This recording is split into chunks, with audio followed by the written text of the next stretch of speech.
എന്തേ നമ്മുടെ നാട്ടിലൊക്കെ മുസ്ലിമീങ്ങൾക്കെതിരെ ഭീകരവാദികളാണ്, തീവ്രവാദികളാണ് എന്നുള്ളൊരു ആരോപണം ചിലരെങ്കിലും ഉന്നയിക്കാൻ കാരണം?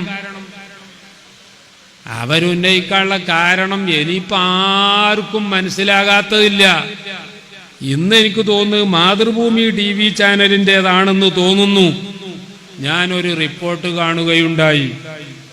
നമ്മുടെ കേരളത്തിലെ സുന്നത്തിയമായത്തിന്റെ ചില വിരോധികൾ യമനിൽ കൊല്ലപ്പെട്ട തൊലാൽ അബ്ദു മഹ്ദിയുടെ സഹോദരനെ വാട്സപ്പിലൂടെയും മറ്റും ബന്ധപ്പെട്ടുകൊണ്ട് ഇവര് പറയാണോലോ, നമ്മളെ കേരളത്തിൽ നിന്നുള്ള ചിലര് പറയാണോലോ, നിമിഷപ്രിയയുടെ ഖിസാസ് നിങ്ങൾ ഒരു കാരണത്താലും ഒഴിവാക്കാൻ പാടില്ല. നഊദു ബില്ലാഹ്. എവിടെ എത്തി ഈ വിരോധം, വ്യക്തിവിരോധം? എന്തും ചെയ്യാൻ ഇവരെയൊക്കെ പ്രേരിപ്പിക്കുകയല്ലേ പ്രിയപ്പെട്ടവരെ? അള്ളാനെ പേടിയുള്ള ഒരാൾക്കത് പറയാൻ പറ്റുമോ? ദീനുൽ ഇസ്ലാമില് ഒരു കൊലപാതകം നടത്തുക എന്ന് പറഞ്ഞാൽ സബഉൽ മൂബിഖാത്താണ്, അതിൽ തർക്കമില്ല. ആ ദീനുൽ ഇസ്ലാമിന്റെ നിയമപ്രകാരം ശരീഅത്ത് നിയമം നടപ്പാക്കാൻ പറ്റിയോടത്ത് മർഡർ അല്ലെങ്കിൽ കൊലപാതകം, ഇതിനുള്ള ശിക്ഷ എന്താണ്? ക്യാപിറ്റൽ പണിഷ്മെന്റ് തന്നെയാണ്, അതിലൊന്നും തർക്കമില്ല. അതേ സമയം ഏത് വലിയ കുറ്റം ചെയ്ത ആളായാലും മനുഷ്യന്മാർ തമ്മിലുള്ള കുറ്റമാണ് എങ്കിൽ, ഇപ്പൊ ഉദാഹരണമായിട്ട് എന്നെ ആക്രമിച്ച കേസാണ്, അല്ലെങ്കിൽ എന്റെ ഉത്തരവാദിത്വത്തിലുള്ള ആളെ കൊന്ന കേസാണ്, ഇത്തരം കേസുകളിലൊക്കെ മാപ്പ് നൽകുക എന്നത് വളരെ വലിയ പുണ്യമുള്ള കാര്യവുമാണ്. മാത്രമല്ല, നിങ്ങൾക്കറിയാമോ, കൊലപാതകത്തിന് ഖിസാസിന്റെ വിധി നടപ്പാക്കുന്നതിന്റെ മുമ്പ് അതിന് ദിയത്ത് വാങ്ങിക്കൊണ്ട്, ബ്ലഡ് മണി വാങ്ങിക്കൊണ്ട് അത് മാപ്പ് കൊടുക്കാം എന്ന് പരിശുദ്ധ ഖുർആൻ വളരെ വ്യക്തമായി രേഖപ്പെടുത്തിയ ഒരു സംഗതിയാണ്.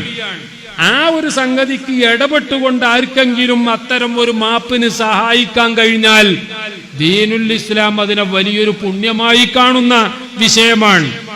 ഇതൊക്കെ മനസ്സിലാക്കിയ ബഹുമാനപ്പെട്ട സുൽത്താനുൽ ഉലമ കാന്തപുരം ഉസ്താദ് തൊവ്വലല്ലാഹു അൻഹു യമനിലെ വലിയ പണ്ഡിതനും സയ്യിദും ലോകത്താകമാനം ലക്ഷക്കണക്കിന് അനുയായികളുള്ള ഹബീബ് ഉമർ ബിൻ ഹഫീദ് തങ്ങളുമായി ബന്ധപ്പെട്ട് തൊലാൽ അബ്ദു മഹ്ദിയുടെ കുടുംബവുമായി ബന്ധപ്പെട്ട് പ്രശ്നത്തിനൊരു പരിഹാരമുണ്ടാക്കണം എന്നൊരൊറ്റ അപേക്ഷ നടത്തിയപ്പോൾ മിനിയാന്ന് നമ്മുടെ സുപ്രീം കോടതിയിൽ നമ്മുടെ സോളിസിറ്റർ ജനറൽ പറഞ്ഞ ആ റിപ്പോർട്ട് എന്താണ് എന്ന് ഇപ്പോ എന്റെ ഫോണിലുണ്ട്.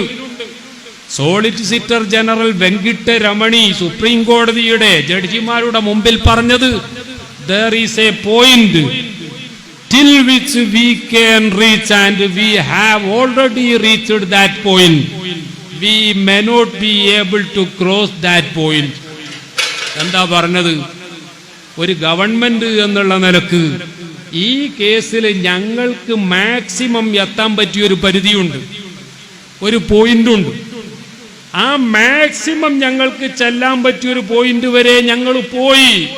ഇനി അതിനപ്പുറം ഞങ്ങൾക്കൊന്നും ചെയ്യാൻ പറ്റൂല എന്ന് പറഞ്ഞപ്പോ നിമിഷപ്രിയക്ക് വേണ്ടി ഹാജരായ വക്കീല് കോടതിയോട് യാചിക്കുകയാണ്, എങ്ങനെയെങ്കിലും ആ സഹോദരിയുടെ ജീവൻ രക്ഷിക്കാൻ കോടതി ഇടപെടണം. കോടതി ചോദിച്ച ചോദ്യവും അതിൽ വളരെ കൃത്യമായി രേഖപ്പെടുത്തിയിട്ടുണ്ട്. മറ്റൊരു നാട്ടിൽ, അതും ഇന്ത്യ രാജ്യത്തിന് ഡിപ്ലോമാറ്റിക് റിലേഷൻഷിപ്പ് ഇല്ലാത്തൊരു നാട്ടില്, അവിടത്തെ നിയമം വെച്ചുകൊണ്ടൊരു കേസ് വിധിക്കുമ്പോ ആരോടാ ഞങ്ങൾ കൊലപാതകത്തിന് ശിക്ഷ നടപ്പാക്കരുത് എന്ന് വിധി ആരോടാ ഞങ്ങൾ പറയാ? ഞങ്ങൾ പറഞ്ഞാൽ അത് ആരാ അനുസരിക്കുക? ഏതായാലും ഗവൺമെന്റിന് ഈ വിഷയത്തിൽ എന്തെങ്കിലും പറയാനുണ്ടെങ്കിൽ 18-ാം തീയതി വെള്ളിയാഴ്ച പറയട്ടെ എന്ന് പറഞ്ഞുകൊണ്ട് 18-ാം തീയതിയിലേക്ക് കോടതി പോസ്റ്റ് ചെയ്തതാണ്. ഞാൻ പറഞ്ഞു വന്നത്, പ്രിയപ്പെട്ടവരെ, ആ ഉമർ ബിൻ ഹഫീദ് തങ്ങളുമായി ബന്ധപ്പെട്ട് അദ്ദേഹത്തിന്റെ ശിഷ്യന്മാരുമായി ബന്ധപ്പെട്ട് പ്രിയപ്പെട്ടവരെ തൽക്കാലം ഇന്ന് 16-ാം തീയതി നടത്തേണ്ട ആ വധശിക്ഷ ഇന്ന് നടത്തേണ്ട എന്ന് വെച്ചു. ഈ ഒരു സമയത്ത് സുന്നത്തി ജമാഅത്തിന്റെ ശത്രുക്കളായ നമ്മുടെ നാട്ടിലെ ചിലർ അവിടെ തൊലാലിന്റെ സഹോദരന് വാട്സപ്പിലും അല്ലാതെയും ഒക്കെ മെസ്സേജ് അയക്കുകയാണ്. ഒരു നിലക്കും വിട്ടുവീഴ്ച ചെയ്യരുത്. കാരണം എന്താ? നിമിഷപ്രിയോട് അവർക്ക് വിരോധം ഉണ്ടാകാൻ കാരണമല്ല, അല്ലെങ്കിൽ യമനിലെ തൊലാലിനോട് അവർക്ക് വലിയ സ്നേഹം ഉണ്ടാകാനും കാരണമല്ല.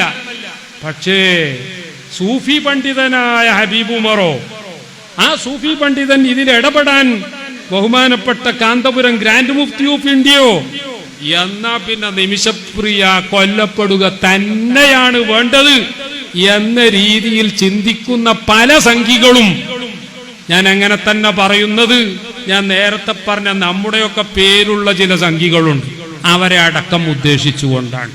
പ്രിയപ്പെട്ടവരെ, ഇതാണ് ജനങ്ങളുടെ പലരുടെയും മനസ്സിനകത്തുള്ള ഉള്ളിരിപ്പ് എങ്കിൽ അല്ലാഹു തആല കാത്തുരക്ഷിക്കുമാറാവട്ടെ.